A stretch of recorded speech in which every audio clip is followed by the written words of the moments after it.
away. Knots away.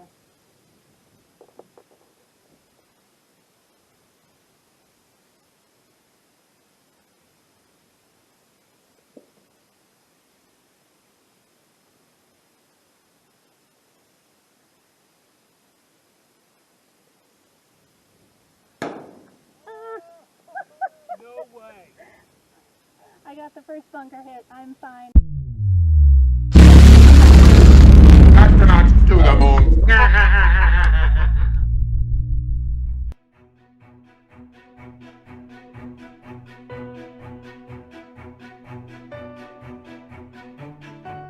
And remember, we found with ballistics like 1,000 yards away that it was going to be about a 1.5 to 4 inch deflection. But now here, with a 30 kilometer at the maximum range, you end up with a deflection of 164 feet or 50 meters. That's a huge distance of deflection. So if they don't factor in Coriolis, they're going to miss their target every time. They're going to miss their target every time. All right, so this is the article. World record for longest long-range rifle shot was broken in Jackson, Wyoming. The world's farthest long-range rifle shot was fired Tuesday, surpassing the previous record by nearly half a mile. Pretty impressive, huh? The previous record of 4 miles, set in 2020, was defeated by a 4.4 mile target hit in the high desert of western Wyoming. The bullet took 24 seconds. Can you imagine? 24 seconds to hit the 8-inch bullseye. But breaking the record had been the goal for over a year. After setting the Wyoming state record of 3.06 miles in 2020, Scott Austin and Shepard Humphreys gathered a team of extreme long-range enthusiasts to tackle the world record. This was the most challenging, difficult, frustrating, time-consuming, and yet rewarding professional project I've ever undertaken, says Humphreys. They began planning in late 2020. I'm sure you know where this is going. As always, they've got to mention in here somewhere, right, that we have to take Coriolis into effect. It's going to be required. Then began months of testing and wide range of systems like wind readers, custom steel blankets, optics. With this kind of shooting, nobody has yet figured out how to get first-round hits. This isn't the kind of thing where you just buy a new rifle, some ammo, and shoot the gun off. Bunkers protected the spotters from being hit as they were scattered, blah, blah, blah, blah, blah. Keep going here. After several hours of number crunching and aim adjusting later, their 69th shot hit the bullseye. Austin and Humphreys said that while their hit is not scientifically consistently repeatable, this makes it extra coincidental that the previous 4-mile record also landed on the 69th shot. Together, we've spent over 1,500 hours in research, highs and lows, blood, sweat, excitement, tears, with dozens of amazingly gifted people, businesses personally invested in the goal. Today, we've spent over 1,500 hours of research. So you'll see here, for the shot that made the impact, Austin gave the shooter a correction of 1092 MOA. I have no idea what this is, Spanish to me. Of elevation and 17 MOA, blah, blah, blah.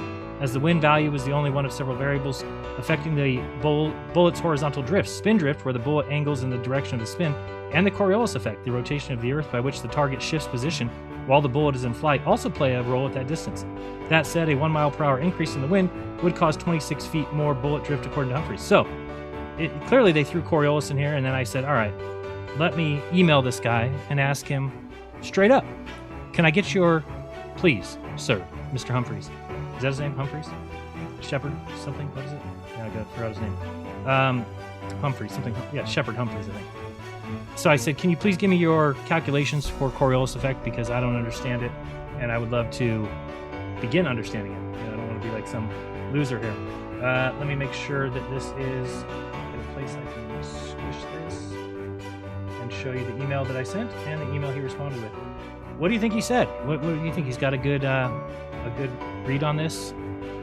So you'll see here, he says, to start out the email, we did not take into account the Coriolis.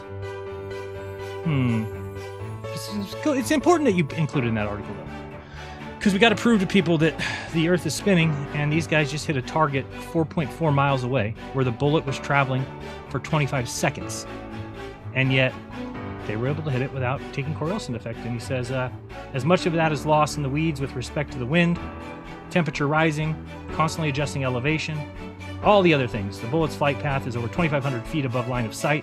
There's a lot going on up there, and we were unable to predictably compensate for it. If it had been an absolutely dead calm day, it definitely would have been one more variable we could try to address. But no, nobody takes it into account, right? And then he put here, not a flat earther, which I never said I was. So I don't know if that's just like a little joke or something. But yeah, he says, we have discovered at 3 miles and 4.4 miles that what the wind is doing on the ground or at the peak of a nearby 500-foot hill does not do a good job in telling us what's happening way up there where the bullet is traveling. So I guess because the bullet drops so much, you have to aim 2,500 feet in the air. Crazy. But I thought it was funny. They love to throw these things in the articles as if it's a fact, and then you just email the guy and say, hey, can I get your calculations? I just would like to see them. Oh, we didn't take it into effect. We didn't take that into account. We just, we don't do that. So don't let anybody tell you sharpshooters do when the people who have the very record for the longest shot ever, they don't even take it into account. Okay? Don't even take it into account, and that's hilarious to me. Hilarious to me. All right, let's close that one down. See the email. All right, so that, and that's Mr.